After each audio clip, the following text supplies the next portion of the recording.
Bonsoir Jean-Luc Mélenchon. Bonsoir. Merci beaucoup d'avoir accepté notre invitation. C'est la première interview. C'est la première interview que vous accordez depuis le premier tour. Dimanche soir, on a eu l'impression que vous aviez eu du mal à accepter ces résultats et cette 4e place. Non, j'ai attendu un peu que le résultat s'éclaircisse parce que vous avez vu qu'à la fin, c'était encore plus serré qu'il n'y paraissait au début. Et c'est normal d'attendre des résultats stables pour donner son point de vue. D'autant que vous avez vu, les trois, nous étions dans les 7 millions de voix. Ça s'est joué, pour ce qui me concerne, à 600 000 voix. 600 000 voix de plus, et on n'en serait pas là où on en est ce soir.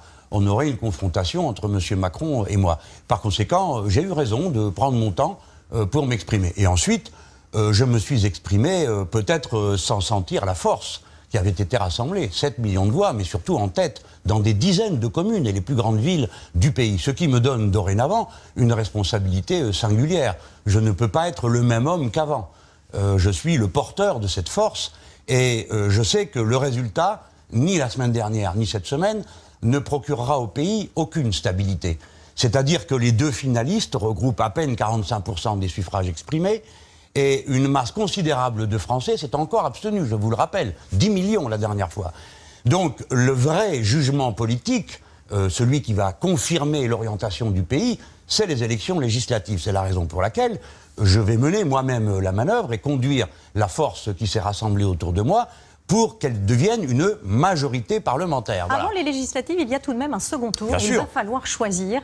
En 2002, vous aviez appelé sans ambiguïté, on l'a entendu, à voter pour Jacques Chirac. Pourquoi vous ne le faites pas cette fois-ci? Marine Le Pen, c'est pas pareil que Jean-Marie Le Pen? Si, c'est tout pareil. Alors mais les circonstances. Mais vous allez voir, je vais vous répondre très clairement. D'abord, il n'y a pas d'ambiguïté dans ma position. Ma position, ça n'est pas. Vous dites que vous ne donnerez pas votre vote. Non, ma position, ça n'est pas ni. D'accord?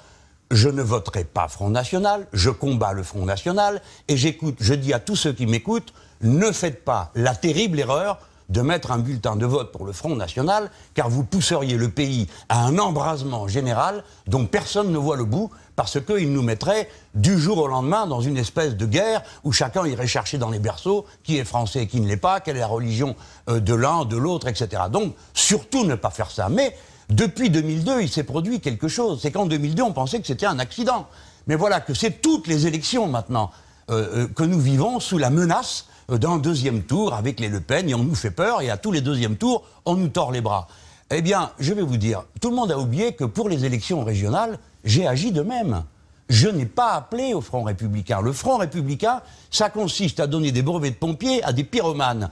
Je n'ai rien de commun avec les Républicains, rien de commun avec le Parti socialiste sur le plan des orientations politiques. Par conséquent, je dis à chacun, usez de votre intelligence, sachez ce que vous avez à faire, parce que c'est vous qui le savez. Pourquoi je dis ça? Parce que mes amis sont partagés en 3 groupes, comme je l'ai vu au régional.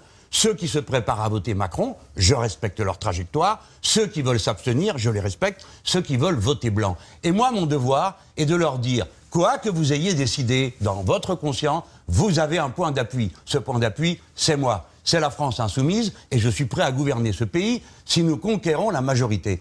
Pardon de vous reposer la question, mais vous êtes prêt à voter blanc? Mais attendez, madame. Parce que comme vous ne dites pas pour qui vous allez voter, mais que vous ne voterez pas pour le Front National, est-ce que vous envisagez de voter blanc si vous ça me regarde et je ne vous le dirai pas. Non mais vous, est-ce que vous n'avez pas peur que le fait d'inciter les gens qui ont voté pour vous à voter blanc, pardon, je finis. Est-ce que vous n'avez pas peur que d'inciter les gens qui ont voté pour vous à voter blanc favorise Marine Le Pen? Et donc soit contraire à ce que vous venez de nous expliquer. Ceux qui favorisent Madame Le Pen sont ceux qui votent pour Madame Le Pen.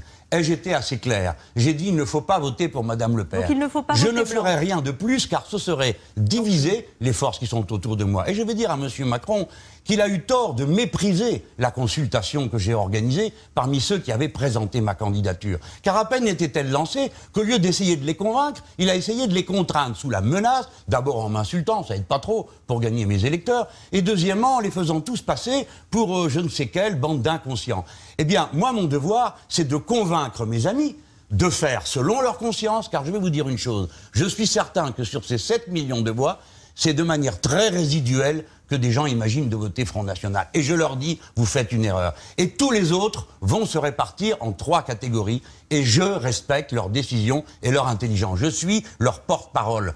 Ils ne m'ont pas donné de mandat pour leur dire ce qu'il est bien de faire dans cette circonstance, à part de ne pas voter pour l'extrême droite. On s'étonne quand même de votre silence, parce que Marine Le Pen a utilisé vos propres mots cette semaine. Elle dit « dégagez-les », elle utilise vos termes, elle s'adresse aux Français insoumis, et vous restez silencieux. Eh bien oui, parce que chacun d'entre nous est capable, madame, mais pour qui prenez-vous les Français? Vous croyez que c'est un troupeau qui est incapable de se rendre compte que cette femme est en train de jouer un rôle? Mais j'en ai connu d'autres qui faisaient ça. François Hollande aussi disait « je vais renégocier les traités, mon ennemi c'est la finance ». Bon, alors il parlait le Mélenchon très couramment, il n'y avait pas besoin de mettre un dictionnaire pour traduire. Et il mentait, les gens le sentaient, mais les gens voulaient se débarrasser de M. Sarkozy. Cette fois-ci, les gens voient bien qu'elle est en train de me copier, mais combien de commentateurs, d'éditorialistes ont passé leur temps à dire que nous étions identiques? Ben maintenant, c'est à eux de faire le travail pour se rendre compte que ce n'est pas vrai. Quant à moi, je veux vous redire le fond de l'affaire.